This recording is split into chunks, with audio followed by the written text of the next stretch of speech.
यार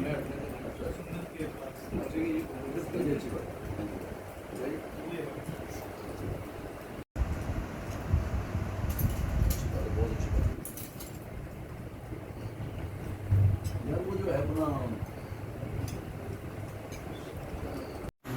वाह यार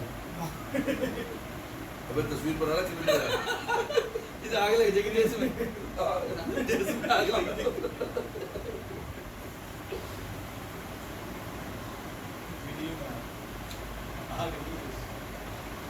नानी का बात कर सम्मान की आ रही है फिल्टर लगा के क्यों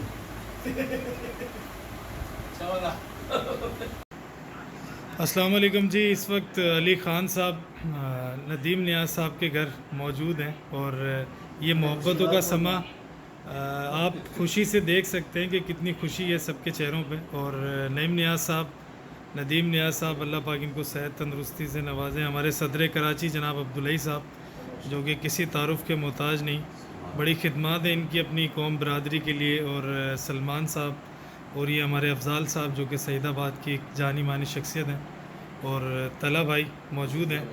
और इंशाअल्लाह इसी तरह हमारी कौम बरदरी में अल्लाह पाक मोहब्बत, भाईचारा, खुशियों कायम दायम रखे। आमीन या रब्बुल आलमीन। कमेंट्री तो करें साहब चलना भाई अच्छा, ये बिल्कुल इनको दो लोधी साहब को लोग साहब को उसके अलावा उनका बेटा है एयरलाइन के अंदर आधी बात करके तो कमाल कर दी अरे बाकी हाँ हाँ बता मुझे